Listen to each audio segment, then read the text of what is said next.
All right, guys. So we are back. It's been a long time since I finally got to do an interview again, and these are always so fun. I know you guys like to hear the process of creating comics, especially because, well, it's a lot of work. And I personally know, creating my own, I love to share the stories of all the hardships of making one because you have to really love comics to make a comic, in my opinion.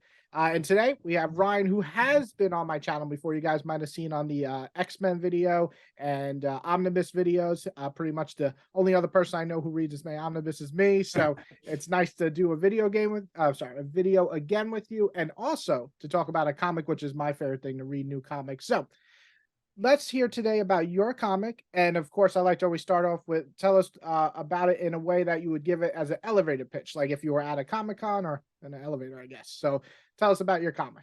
Yeah, so my comic is called We Hope You've Enjoyed Your Stay on Earth, and it's a 36-page story about an alien venture capitalist who comes to Earth in the late 1800s, essentially becomes a Ford-like figure, introduces the automobile to people in this version of history, and then enjoys life on Earth at the top of the social hierarchy so much that he sees an opportunity for tourism here for other aliens. He usurps Area 51 eventually and creates a central onboarding hub and markets the Planet Earth getaway package. I love it. I love it. So would it be mostly comedy, or you got other genres kind of splicing in there and stuff? It's kind of like sci-fi comedy heist. That's how I'd Uh, say. Yeah. I've been also saying it's kind of like Parasite meets Men in Black. oh, okay. Okay. Mm-hmm. I like those both. That's awesome.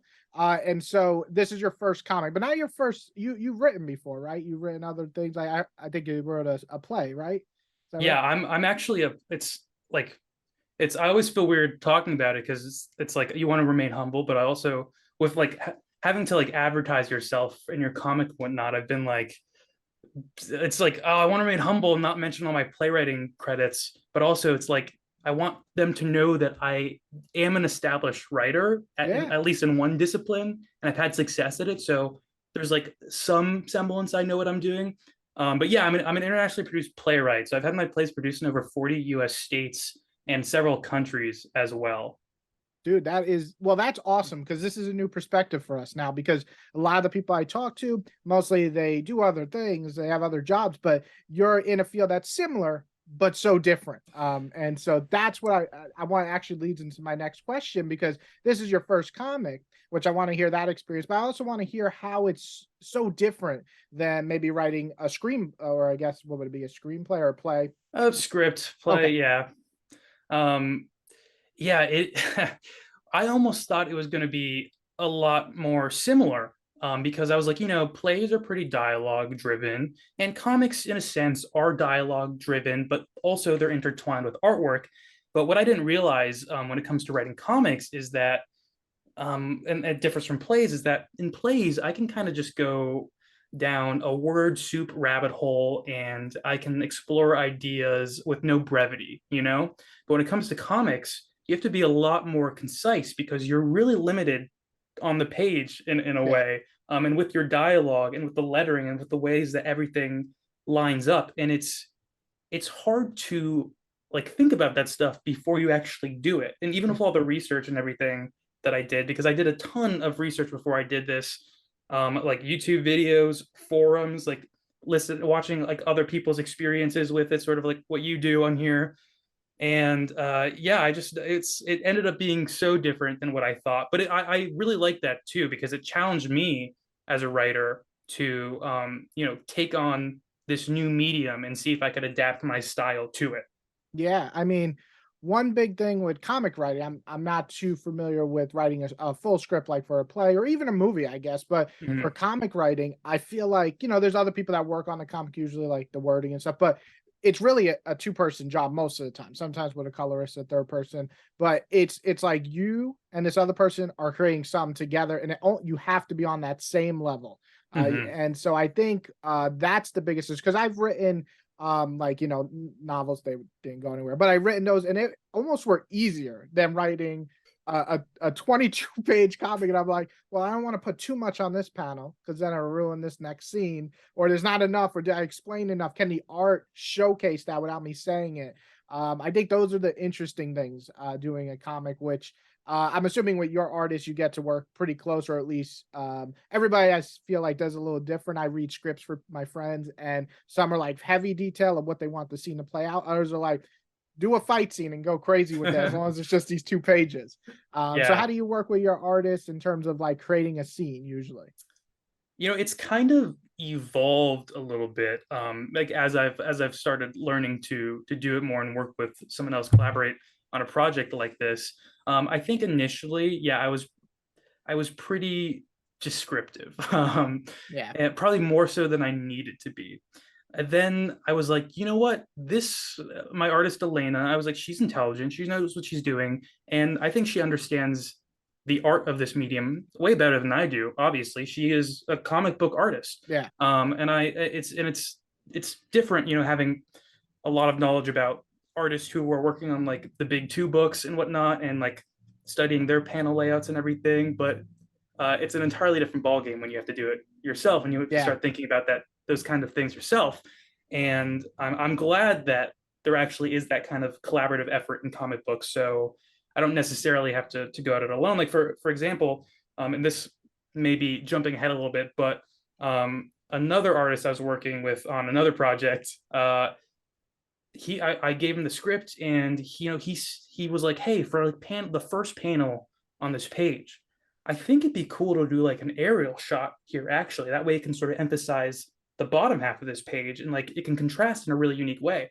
And I was like, oh, that's actually brilliant. Like I am absolutely one of those people, like where if my artist like has a suggestion for something, I'm usually like, that's better than what Yeah. I thought, Yeah. because it's just like you speak the language better of Yeah. art, you know?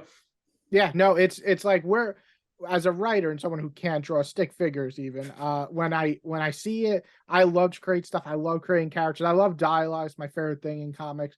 But seeing it come to life, it's almost like the first time I did saw it, I was like blown away more than anything I've ever done in my life because it's actually putting what I had in my head on paper. And there's not really much that I think even when you make like writing a script for a movie or anything like that, you see actors act it, but actually seeing it drawn is like its own way of coming to life. And I think that's the most amazing thing. But with that, a little question I always have fun is so there's always a fun part to making comics, but what are some of the funner parts you had, and what are some of the parts maybe not so fun that you're like, I'm not going to do that next time?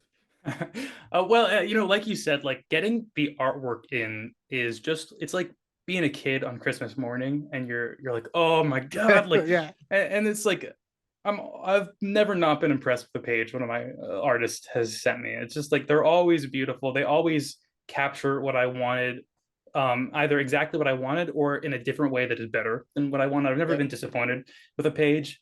Um, Now that being said, what I found really, really frustrating throughout the entire process were two major things. The first, um, all the printing stuff is such a pain, ah, and the it's like, worst. even as someone who does graphic design for work, I found it not very intuitive, Yeah, and that's something where it's even hard to find guidelines online for helping you out, because everyone does it a different way. Um, Even if someone used the same printing company that you use, the printing companies change their methodology all the time. Like economy issues affect things all the time. yeah, Like the sizing stuff is so annoying, and it I was hate so that. like hard to get my mind around for some reason. Luckily, I went with a printing company that, like, I initially, so I got proofs right now here, and because I wanted to make sure I did everything correctly, everything looked good on the page, and they stopped me before they even let me let me order my proofs. They were like, the sizing parameters are a little off on a few of these pages. And I was like, oh, really? And then we were able to fix it all up. And then I was like, okay, I want to go with like this style for the cover. And they were like, ooh, you got to be careful though, because like the ink density is going to be an issue if you go with like this cover style or this cover style. I was like, I didn't even know these problems existed. I didn't know. Like, the other thing is lettering, because I didn't want to have to, find someone to letter the book for me. I was like, this is a skill that I will try to learn myself. Not necessarily that I thought it was easy, but I thought like with enough like studying and due diligence, I can make the lettering look good. And I think the lettering looks great now, but it was like my 12th time going through changing Yeah. the lettering. Like I lettered it once all the way through, and it's 36 pages. So by the time I got to page 36, I'd already gotten so much better at lettering and Yeah. understanding like the way the word characters and words work on the page. And I was like, well, now page like 20 through 36 looks infinitely better than page 1 through Yeah. 20. So now I'm just gonna redo the whole thing. And then I redo the whole thing. And then I'm like, you know what? I made everything all caps, like that style. I don't think it looks good. I'm going to make everything like just normal. And I was like, you know what? This font's not doing it for me. And then I got a new font, did it again. So I'm intimately familiar with the story, I guess I could say, like in and out, word per word, because I've lettered it so many times. But Yeah, yeah, that was also frustrating. I understand. So with lettering for me, the first 2 issues I had my artist do it because he didn't mind. But then we got a professional letterist, and of course it looks so much better. So we went back and paid them to do that. But then, they were like, "Oh, we don't mind changing it like 1 or 2 times if you misspelled something." And then they're like, "This is like the 5th time that you want to change something, and I'm gonna have to charge you." I was like, "Okay." So by issue 4, I was like, I'm going to just do the lettering. And that was a process for me to learn because I have a lot of patience, but if I can't get a program to work with me after like 2 hours, I'm like, oh, I'm gonna just shut this shit down. Yeah. But eventually, it is kind of cool to make your own lettering because then you can kind of place the bubbles where you want, and you kind of make it almost like part of the art, which is really fun for me. But I do understand the process of learning. Well, Um, I also made, I don't know if you did this, and I don't know if it's bad that I did this, but every time I would go through and reletter, I'd be like, oh, I'm gonna like mess with some of the rhetoric too. I'm gonna make some word choice changes here and there, oh yeah. like just to make things like flow a little better. Um, Now, yeah, like I said, I don't know if that's good or It bad that it it's like differed from the original script, but I feel like it's a good thing because sometimes it looks so much or flows much better, but the other times I'm like, am I just changing this now because I'll never like what yeah. what it comes out to? So is this just a single issue? Is that it, or is this a series, or is it gonna be the one issue? So ideally, if it gets enough love, I'd like it to be 3 parts. So I open it up and I label it as like part one. So kind of just a 3 part thing. Um, and I've got that all mapped out. It's just a matter if I want to actually invest all the time and resources in doing that. But otherwise, like I've also set it up so the story like naturally concludes, but there's a little open ended, and that's where I'd like to sort of explore future. But if that does never happen, it is its own complete like 36-page story that should be pretty enjoyable. Yeah. I did want to mention back to lettering. I'm also like I get perfectionist syndrome too sometimes, and I just a funny anecdote is like I kept running up to my girlfriend with like new pages and everything, and I'd be like, okay, this is like 13-point font, but this is 14-point font. Like, which do you prefer? Which is gonna make you like really get into the story more? And it's like just harping on these little things. It's Yeah. so hard not to do. It's Yeah. so Oh, well, yeah. Especially if you have a lot of control in it. Like, I know you were saying you love when you got the art and you were really like, just this is great, but that's kind of it. I mean, you could tell them, oh, put this in, add this, take that out, no problem. But when you're making it, which is the lettering part, everything is in your control. So you're like, this isn't good. This lettering's off. Should I make this a different color because it's the words pronounced? Things like that are to me the both good and bad. The control is great, but it's also you're never going to get anything done. It feels like, but with that, I did have a question about. So if this is a single series, I feel like people who are listening now who are making comics. So this is your first major one. I heard you had a couple of more down the line that you're working on. I think you have one of the best approaches that I think a lot of people make mistakes, myself included, is making a series first. I think that's not the best idea because when you make a series, you have expectations of 4 to 6 to 12 issues, whatever you're trying. And this, a lot of times, is not going to work out mhm. because it's your first comic, second comic. It's a lot of work to stick with the same artist who eventually want to branch and do more work other than yours. So I think your approach is probably the best idea. And people listening out there, as I've interviewed many art, writers now who are starting their first comic, every one of them is like me, where they're making a series. And I think your approach is the better approach because you get to also kind of dabble in different genres too. I assume the other one might be a different genre. So with that, I always like to ask my favorite questions. Is any huge inspirations for this comic in terms of plot, character, real life situations, anything like that? Well, I'll tell you how it all started. I was on the phone with my girlfriend, and we were just. I've had this like running joke for years, basically, and I don't know why I find it so funny. I just do. And it's just like Jeff Bezos as a person to me. There's just like something innately hilarious about him and the way he acts, and I just think like I think he operates in the world, like everything business aside, I think he operates in the world so strangely. Like he's a strange person. And so my hypothesis has always been, you know what, maybe Jeff Bezos is just an alien, and maybe like he's just like retired on Earth, Yeah. you know, because he gets to live at the top. He's got all the money, like he's just having a good time messing around on Earth, doing whatever he wants to do. And so I started like just riffing on that idea on the phone, and I started like making all this backstory and everything. And then my very kind girlfriend encouraged my wild imagination and was like, that actually sounds pretty good.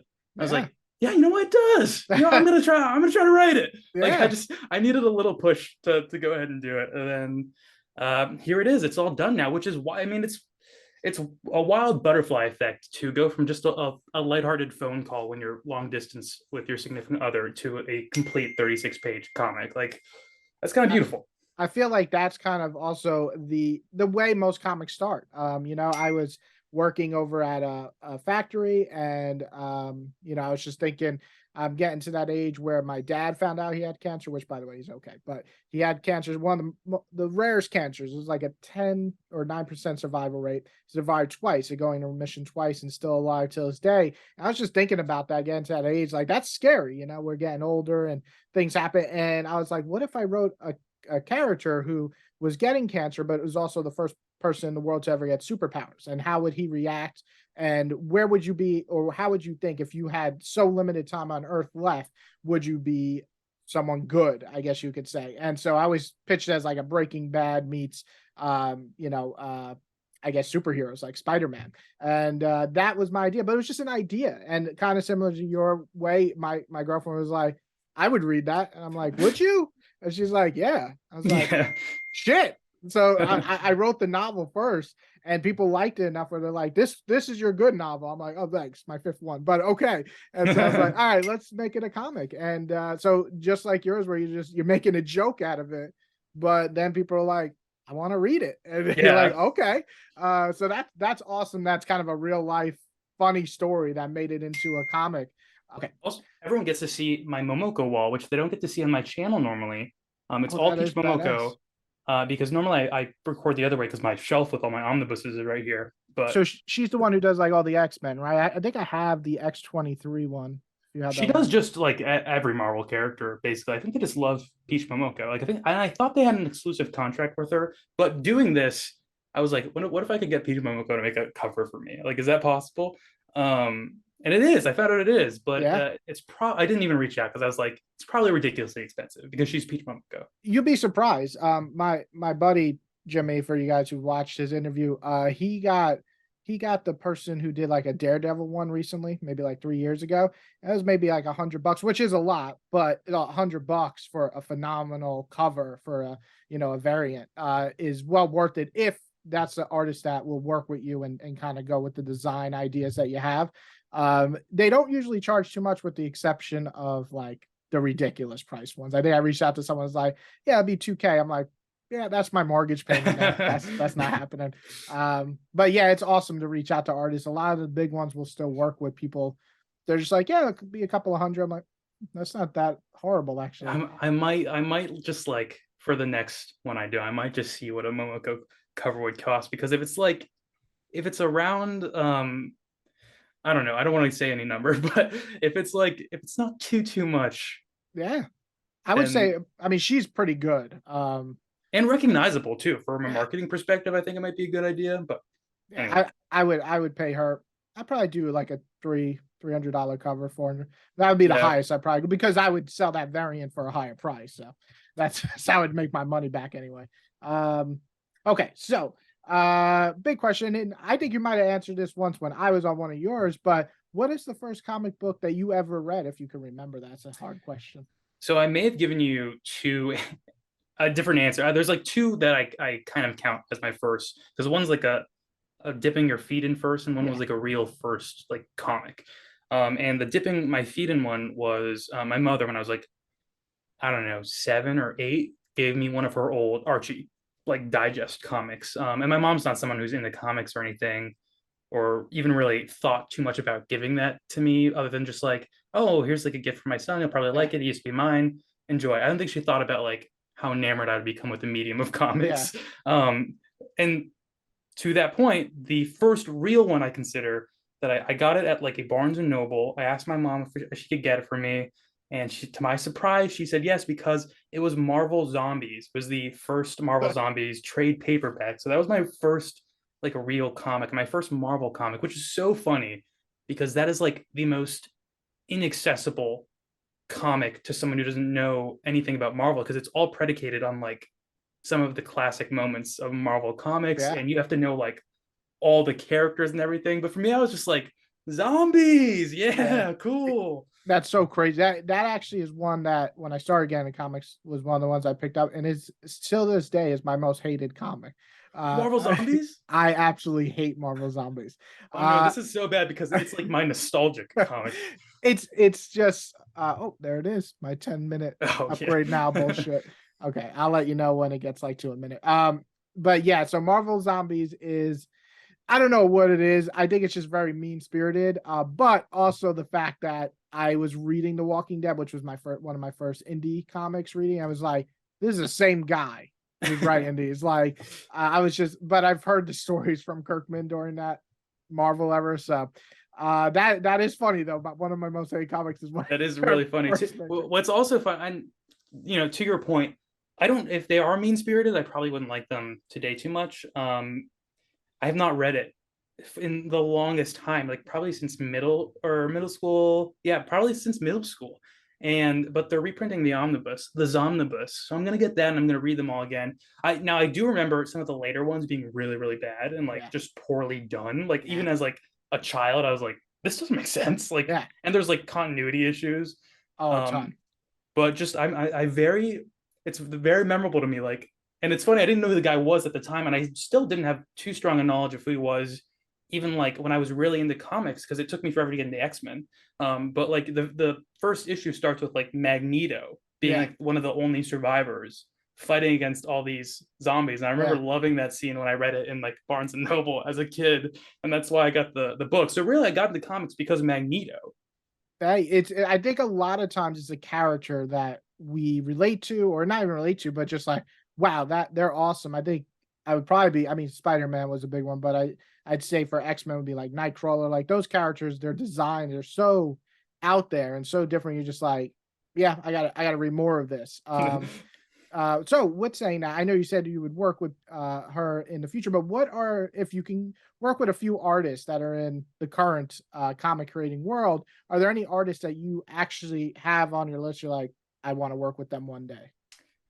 Well, nobody I could probably afford.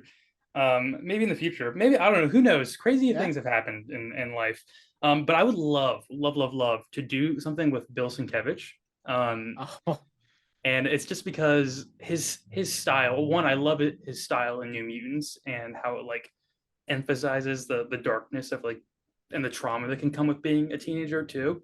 But I also I think my trajectory in comics will probably be similar to what my trajectory in playwriting was, where I started out, doing things that were like they were kind of specifically building off of like what I knew about the medium. yeah.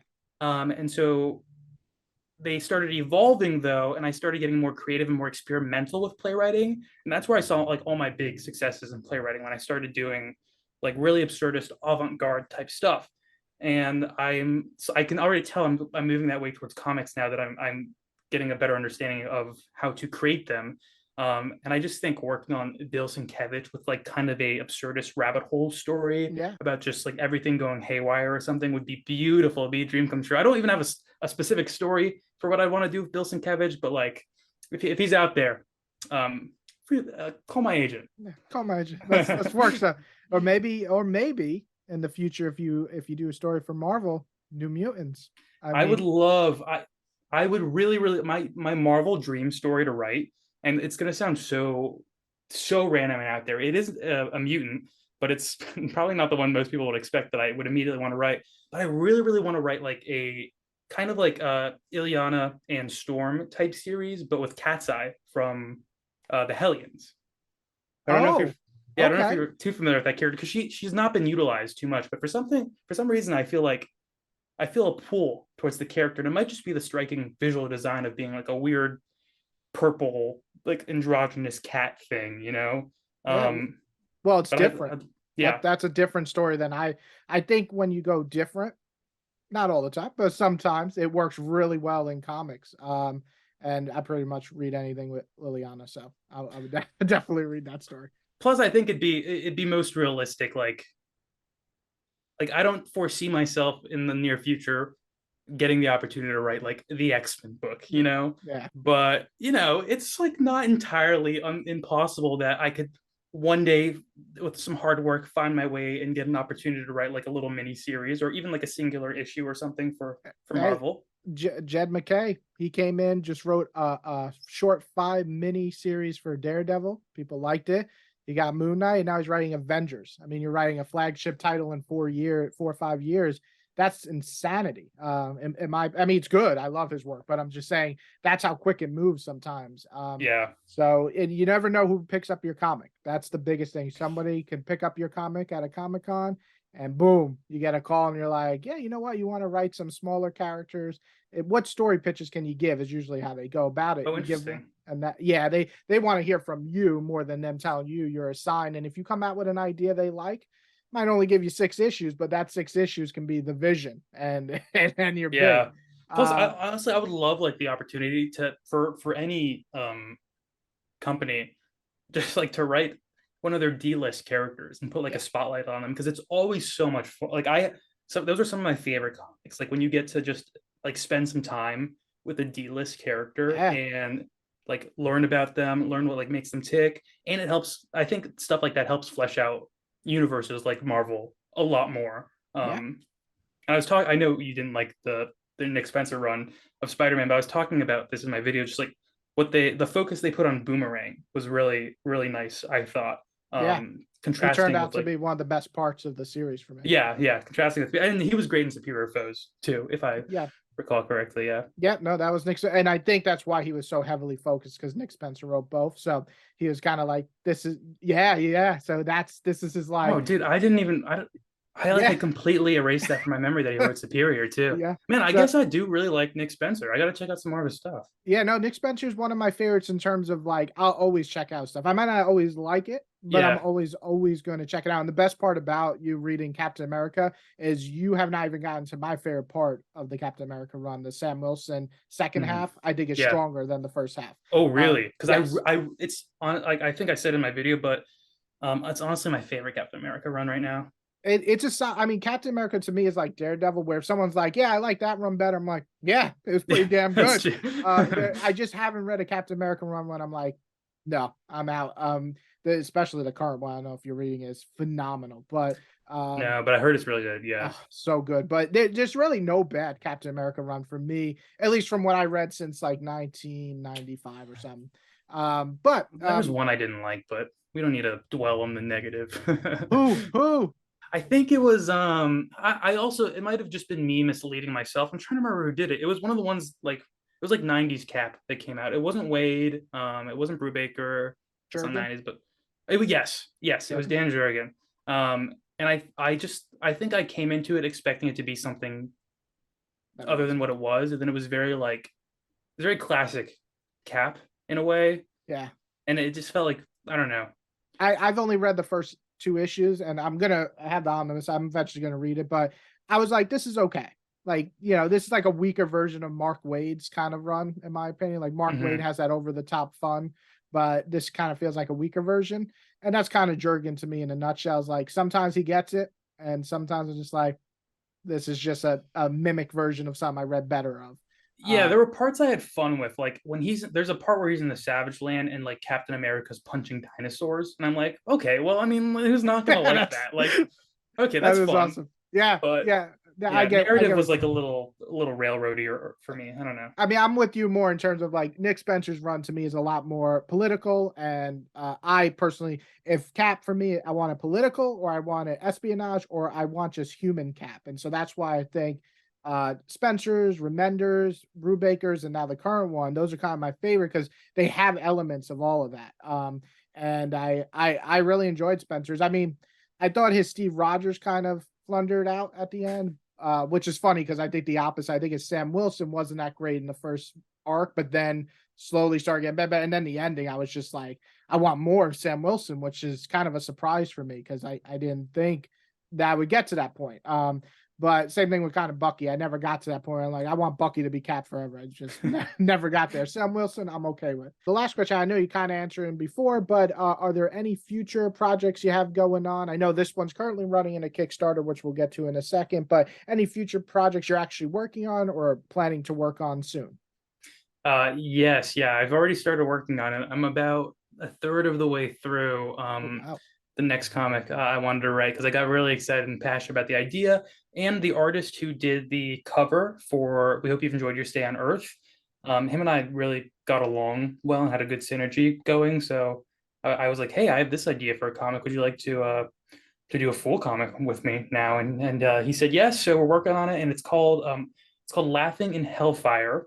Might be a working title. I don't know if I'm committing to that yet, but I do think it's got a little ring to it. And it's about this. It's a horror comedy, and it's about this improv troupe who they accidentally make a deal with a demon. They get sucked into hell, and they have to perform at this like comedy club. It's like an improv off, you know. So it's a little more wild an idea, but it should be a lot of fun. And I'm playing around with like, oh, who are they going to run into in hell? Like, oh, maybe like Rasputin's there, and he can be like a minor antagonist type thing. Just cool stuff like that. I like playing with like historical figures a little bit, like Yeah. I did in We Hope You've Enjoyed Your Stay on Earth too, with like the allusions to Henry Ford. Yeah, no, that's I mean, that's also I just read a book that not historical figures, but like oh my god, a power bomb, and it was like going into like hell to wrestle Oh, for really? a soul. And I'm just like, I have no interest in wrestling in this day and age, but oh my god, was that book like one of the best I've read this year so far. It hit me hard. So you know what? Sometimes those ideas where you're just like, they sound so crazy, but then you read it like, damn, this is a really good book. Is my Yeah. favorite type of surprise. And I love improv. So I'm down for that. Anything with comedy and going to hell, I'm pretty much interested to see how it goes. Yeah, that's cool actually. It sounds like it would be in a similar vein to do a power bomb, which I've not read yet, and I've never heard anything about it. But I'm guessing it's like, since because I know it's wrestling based, Yeah. I'm guessing, and I don't know anything about wrestling either. I'm guessing it's like all that wrestling expertise mixed with like an absurd element, and it Oh just yeah. creates something cool. Cool. Yeah, that's kind of what I'm doing because like I did improv for like, I don't know, I've done it for like 9 years. I've studied short form and long form. I'm like kind of a theater nerd when with improv, especially since it's like Yeah. my foundations of theater. Um, and so I'm intertwining all this stuff about like base reality, like yes and like all these improv rules and stuff into the fabric of the story, which is really fun. And I think it's going to be really fun for people into theater and improv, but also really cool for people who don't know too much Yeah. about that world either, and see how it gets applied in like this crazy situation, especially since improv is something that doesn't have too much like, there's not too many stories out there about improv. I can think of like one.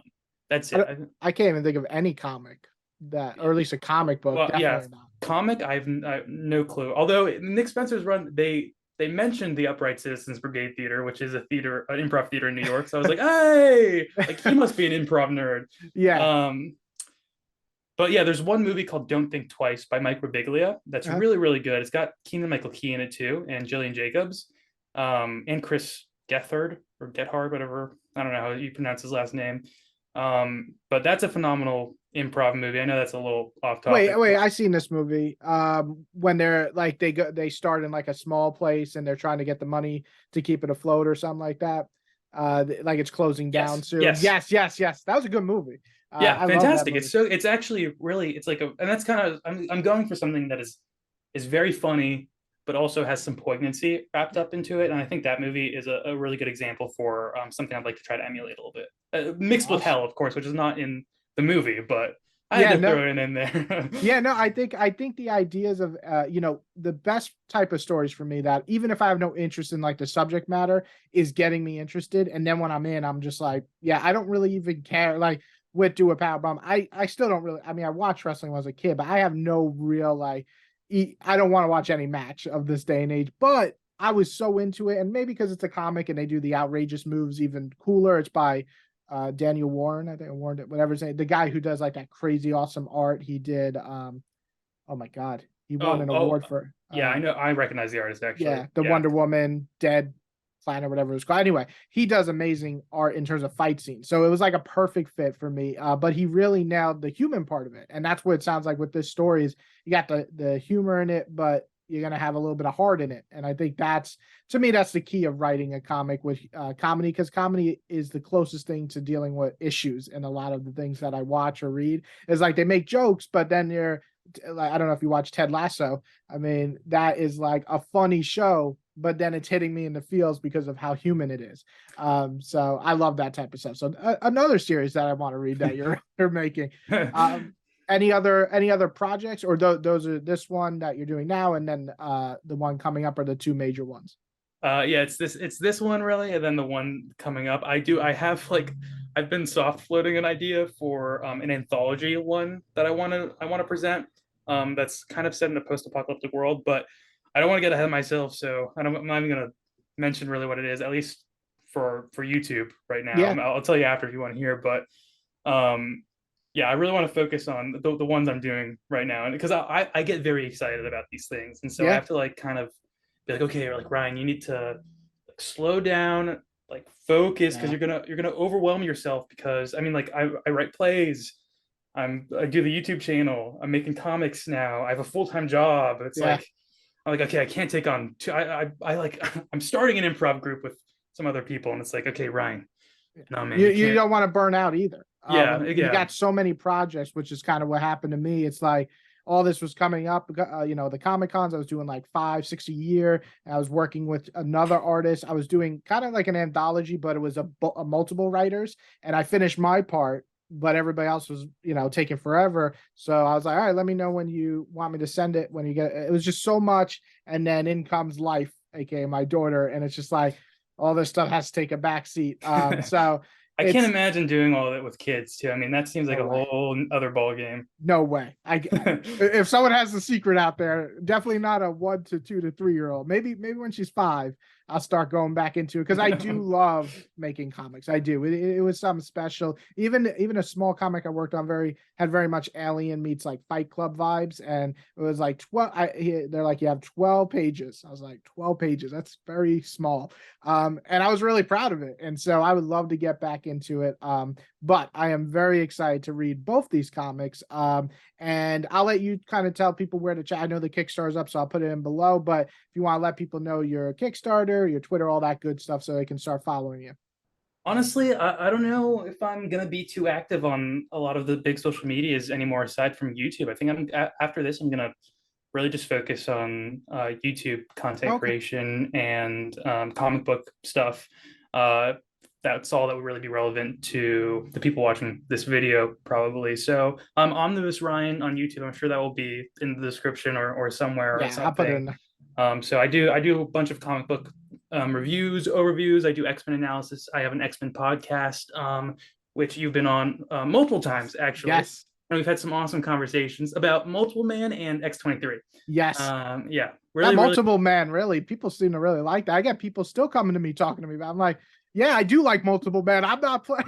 That's It's it's great. so fascinating, the ones that get a ton of views, and it's like Multiple Man is a really niche character in my One of the opinion. most So for easy. him for I thought him I was the to only person who knew him. So yeah, it was like, wow, okay. I was like, I guess people are a lot more interested in Multiple Man. Marvel, take note, people like Multiple Man. love your X-Men videos that you go, full on, kind of take a storyline and go deep into it, because there's no way I can read all these X-Men comics from the 80s. There's no way. And so I watch your videos. I'm like, yeah, now I understand. I understand that Yeah, part. I'll say one of my favorite series to do, and I really need to get back to it, but they're super time intensive, and the omnibuses are way more popular. But I'm way more fulfilled doing these ones. And they are the New Mutants and Ideological Evolution. It's the ones where Yeah. I track like a character's ideological evolution through Claremont's run, and it's really just that's just a fancy way to be like this is a deeper character analysis Yeah. of the and their through line when Yeah. Claremont was writing. And I think I'm gonna do Sam Guthrie next, which should be pretty fun. I'm there for it because I just will not.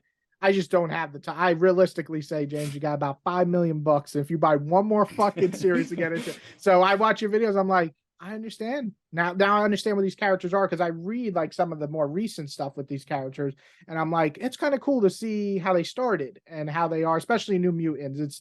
That's its own real series in itself back in the 80s. How long it went for like 150 issues or something. It was crazy long, the original run. Yeah, I think Claremont did 54. Then it was Simonson after that. And Yeah. then what's his name? It's the guy whose artwork was a little wonky. No, did Liefeld did he write He might have, unfortunately. after? I've not read Uh, past Simonson stuff, so I don't. yeah, it's a lot, and so I'm just like, no way. So, guys, if you do like these videos where you go kind of a deep dive into a character and their psyche and kind of where they come from, that's the type of videos that I like to watch, especially on my break at work to get out of my head of all the horrible people I talk to. But these are great, great videos to watch.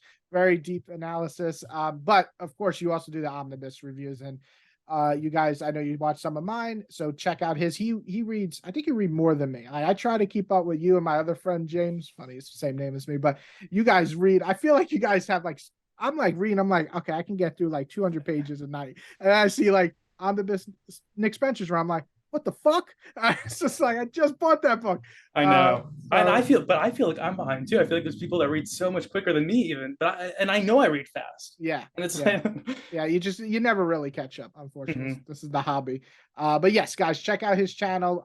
Hopefully we'll do more videos in the future. I know you guys really like that top 10 X-Men one, which was cool because our answers are so different. I had people like agreeing with you completely, like you read all this other shit, you suck. I'm like, okay. And then they're like, yeah, no, I like your newer stuff. I'm like, yeah, I like it too. And so it's great, I think, when people come from different where they enjoy different types of runs and different type of writing styles. Like you're a big Chris Claremont fan, and I just can't get into his writing style. But I think that's where it comes down to is that's what comics are made for. Everybody gets to kind of like different styles in comics. So we'll definitely, hopefully, make some more of those. But check out his stuff. Check out his Kickstarter.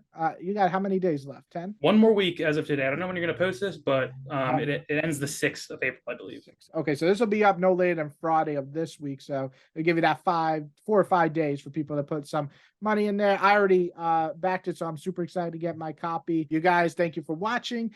If you like the video, do your good stuff, like it, subscribe it, comment. I love comments, though I'm slow at responding nowadays. And check out Ryan's channel. I'll put all the links below, so go click them. If you guys still go on a computer, I feel like nobody does computers except me. Everybody's like, I'm on my phone. I don't see those, but they're in the little info.